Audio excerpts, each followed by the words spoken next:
Coffee বানাও না। কি বলছিস? তুমি কফি বানাও। এখন তুই কফি খাবি? হ্যাঁ এখন সন্ধ্যাবেলা কেউ কফি খায় এখন রোজ রোজ? খাই। তুই এইমাত্র তো পড়ে এলি।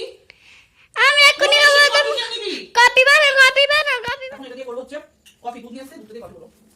তো কালকে থেকে তো ঠান্ডা এত জবরদস্ত করেছে বন্ধুরা, কি বলবো। তো এখন প্রতিদিনই মানে একদিন ছাড়া কফি খেতে হচ্ছে। কফিটাও শেষ হয়ে গেছে, মানে আজকে হবে আর হবে না, শেষ। কফিও শেষ, আজকে দিনটাই শুধু হবে।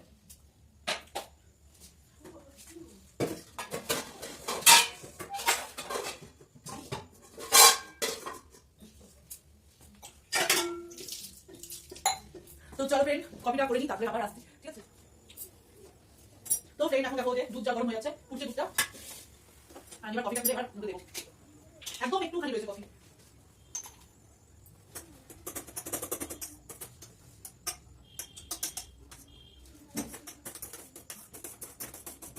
তো কফি দিয়ে ঠিক এরকম নাড়াতে হবে, না হলে কি বলতো কফি জল লাগবে না, পুরো উপরে ভেসে থাকবে, তাহলে কি হবে না, বলবে না।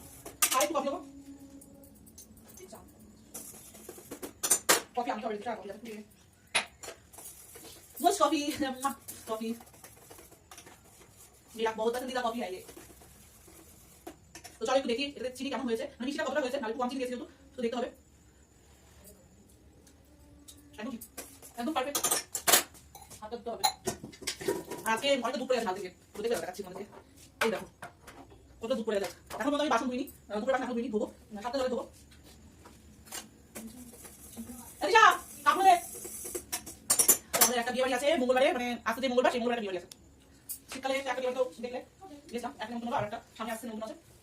তিনটা কিন্তু কোনো কাজ হলেও করতে চায় না, আবার কি আনতে হবে কাপড়। এই দেখো কফি হয়ে গেছে বন্ধুরা। তো এইটা দেখো আমার এই এক কাপ কফি এর মধ্যে ঢেলে দিয়েছি, ওগুলো ছেড়ে খাবে, বড় বাচ্চা অনেক কফি আছে। হ্যাঁ তো চলো, দেখতে পাচ্ছ কতগুলো কি দারুণ মজা করে খাবার। তো চলো কফি। ফ্রেন্ড দেখো কত বাসন পড়ে আছে, দেখতে পাচ্ছ রান্নাঘরে কত বাসন পড়ে রয়েছে। তো এগুলো তো আজকে এত ঠান্ডা, মানে রোদ্দুর নেই সেরকম, সকাল থেকে কুয়াশা, সেই 10টা অবধি কুয়াশা ছিল। আর এত ঠান্ডা বন্ধুরা কি বলবো। আর দুপুরবেলা ভাত মানে খাওয়া দাওয়ার পর বাসন মাজা হয়নি, ছাদে চলে গেছে, এত ঠান্ডা লাগছে। তো এখন বাজে 8:30 রাত। তো এখন আমি বাসন ধোবো, আর জল যা ঠান্ডা, মানে সত্যি বন্ধুরা গরমে যতই কষ্ট হোক তাও কিন্তু গরমটা আমাদের মানে কাজের পক্ষে একদিকে একটু মোটামুটি ঠিকঠাক আছে। অনেকের হয়তো গরম পছন্দ হয় না, আমার গরম পছন্দ একদমই না, ঠিক আছে? আমার পছন্দ, আমার ঠান্ডা পছন্দ। কিন্তু ঠান্ডা কালে এটাই সমস্যা যে সকালবেলা উঠে বাসন ধোয়া, যেহেতু আমার উপরে ট্যাঙ্কি নেই তাই আমাকে মানে জল আসে হচ্ছে জল চলে যায় 9টা থেকে 9টার পরে, রাত 9টায় জল চলে যায়, আসে 7টায় জল। আর সকালবেলা আসে তোমার এই 5টাতে না 6টাতে জল আসে, না মানে 5টাতে জল আসে সকালে। তো অত সকালে তো ওঠা সম্ভব না ঠান্ডা কালে। তো যখনই উঠি বন্ধুরা সকালবেলা, তো সবার আগে রান্নাঘরে এসে আমাকে বাসন মাজতে হয় ঠান্ডার মধ্যে। তো এত কাঁপুনি দেয়, আর আমি কাজ করার সময় না কিচ্ছু গায়ে পড়তে পারি না, মানে সব ভিজে যায়। বাসন ধুতে কাজ করতে সব কিছু মানে জল ঘেটে সব পুরো ভিজে যায়। তো তার জন্য আমি কিচ্ছু পরে কাজ করতে পারি না। আর একটা মানে কি বলতো, কিছু পরে যে কাজ করবো এত শরীর ভারী হয়ে যায়, মানে কাজ তখন আমি একটা বাসন মাজছি, মাঝতে মাঝতে মানে শরীরটা পড়ে গেছে, ঠিক আছে? শরীরটা মানে ভার লাগে কেমন একটা হাতে ফেলে। তো চলো বাসনগুলো মেজে নিই। আর দেখো রান্নাঘর, এখন রান্নাঘরটা পরিষ্কার করা হয়নি, এখন রান্না আমার হচ্ছে ভাত বসাতে হবে, দেখে নিই। হ্যাঁ ভাত করতে হবে, এখন ভাত করা মানে রাতে ভাত করতে পারবো। তো চলো কাজগুলো করে নিই, ঠিক আছে? ঠান্ডা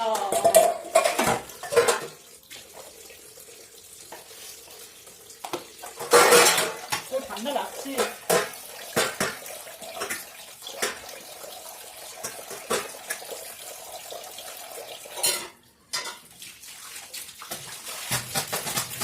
বাবা জলের এত আওয়াজ, এত ঠান্ডা জল, কি বলবো।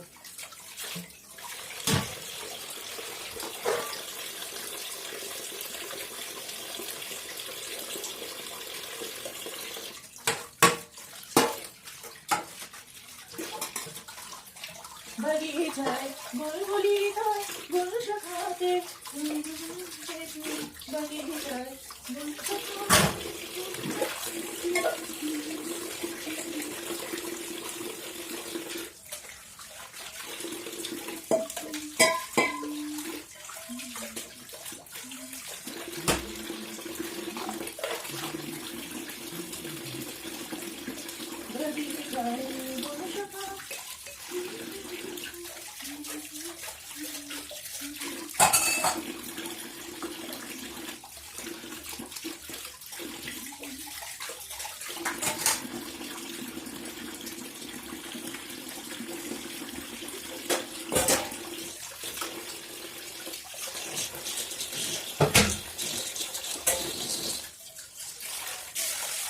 বাগিচায় গুল শাখা।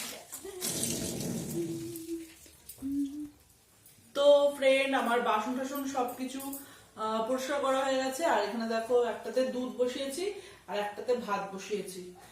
তো ভাত করছি রাতে, রুটি খুব অসুবিধা হয় জানো তো, রুটি আটা মাখতে, তারপরে মাঝে মাঝে যখন এনার্জি থাকে তখন রুটি করে নিই আমি। আর মাঝে মাঝে যখন এনার্জি থাকে না তখন আজকে না প্রচন্ড ঠান্ডা, সত্যি বলছি আমি বেশি ঠান্ডা না একদম বরদাস্ত করতে পারি না। তো গরমটা তাও করে নি। মানে কি বলতো ওই ঠান্ডা জল আমার এখনো হাতগুলো না পুরো কনকন কনকন করছে ঠান্ডাতে। আর আমি কিছু গায়ে দিয়েও কাজ করতে পারি না, আগেও বললাম তোমাদের। তো দুধ বসিয়েছি আর এই যে ভাত বসিয়েছি। আর এখানটা দেখেছো ভেঙে গেছে, এখানটা না বাবা, এখানটা সেই অনেক বছর আগে উঠতে পরিষ্কার করতে গিয়ে ভেঙে গেছে। তো কারণ আছে ভাঙার, তো তোমাদের সব কি বলবো আর। তো চলো এবার ঘরে যাই আস্তে করে দিয়ে। অনেক সময় জানো তো কি হয় বলো তো, এই যে ভাত বসিয়ে আমি আস্তে দিয়ে চলে যাই আর আমার মনে থাকে না, এসে দেখি ফ্যান পড়ে একদম নোংরা হয়ে যাচ্ছে তাই অবস্থা, ভাতও গলে যায়। তো খেয়াল রাখতে হয় ঠান্ডার মধ্যে, সত্যি বলছি এত অসুবিধা। তো চলো ফ্রেন্ড, আমার দুধ জাল দেওয়া হয়ে গেছে আর এখন বেজেও গেছে 9টা। ঠিক আছে, তো চলো ভিডিওটা এখানেই এন্ড করছি। তো তোমরা ভালো থেকো, সুস্থ, নিজের খেয়াল রেখো। আর ভিডিওটা ভালো লাগলে অবশ্যই সাবস্ক্রাইব করে পাশে থেকো। ঠিক আছে, তো চলো, গুড নাইট।